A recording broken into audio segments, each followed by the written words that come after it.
আমরা সম্মানিত আহ্বায়কের কাছ থেকে আমাদের দিক নির্দেশনামূলক অনেক কথা শুনলাম। এ পর্যায়ে সংক্ষিপ্ত আলোচনা নিয়ে আসছেন ডাক্তার শাকির ময়মনসিংহ। শুরু করিতেছি পরম করুণাময় আল্লাহ রাব্বুল আলামিন, যিনি আমাকে সৃষ্টি করেছেন। আমি আমার বক্তব্য শুরুতে আজকের মাননীয় সভাপতি সাহেব উপস্থিত আছেন, প্রধান অতিথি উপস্থিত আছেন, বিশেষ অতিথিগণ উপস্থিত আছেন, প্রধান আলোচক গুরুজি ডাক্তার রবিন বর্মন স্যার এবং আমার সামনে উপবিষ্ট আছেন সম্মানিত সুধীমণ্ডলী, সকলকে জানাই আন্তরিক অভিনন্দন, শুভেচ্ছা ও সালাম। আসসালামু আলাইকুম। আজকে যাকে প্রধান অতিথি করা হয়েছে তিনি হচ্ছেন উপমহাদেশের একজন আলোক দিশারি। ওনার আলো স্পর্শ পেয়ে আজ হাজারো ডাক্তার আলোকিত হচ্ছে।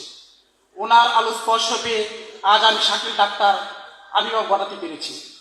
কোনো এক সময় হোমিওপ্যাথি শিক্ষাকে মানুষ নিজেদের অর্জিত জ্ঞানকে কাউকে বিলিয়ে দিত না, নিজেদের অর্জিত সম্পদ নিজেদের মধ্যে রেখে দিত। একমাত্র আমার গুরুজি এই অর্জিত সম্পদ সকলের মাঝে বিলিয়ে দিয়েছে। আর ওনার দেখা দিতে আজ অনলাইনে অফলাইনে হোমিওপ্যাথি শিক্ষা উন্মুক্ত হয়েছে। এই অবদান শুধু একমাত্র আমার গুরুজির। এখন হোমিওপ্যাথির প্রচার এবং প্রসার চতুর্দিকে ছড়িয়ে পড়েছে। আমার দুই নয়নের মণি হোমিও জগতের একমাত্র অভিভাবক গুরুজি ডাক্তার রবিন বর্মন স্যার। ওনার সাথে পরিচয় হওয়ার আগ পর্যন্ত আমি অনেক চাকরির পিছনে ছোটাছুটি করতাম। জীবনে কি করতাম কি করবো ভেবে পাচ্ছিলাম না, হাত দিশে হারা হয়ে যাচ্ছিলাম। গুরুজির সাথে পরিচয় হওয়ার পর আমার জীবনের গতি পাল্টে গেল।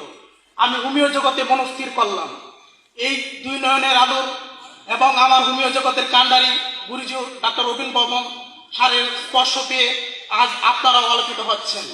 এই অবদান কখনো বলার মতো নয়, এই অবদান অস্বীকার করার মতো নয়। আমি একটা কথা বলতে চাই, এই মহামানবকে ধরে রাখার দায়িত্ব আমার আপনার। এই মহামানবকে কিভাবে ধরে রাখবেন এটা আপনাদের উপর ছেড়ে দিলাম। আমি আমার বক্তব্য শেষ করার আগে সকলকে ধন্যবাদ ও কৃতজ্ঞতা জ্ঞাপন করে আমি আমার সংক্ষিপ্ত বক্তব্য এখানে শেষ করছি। জয় হোক হোমিওপ্যাথির, জয় হোক গুরুজি রবিন বর্মন স্যারের।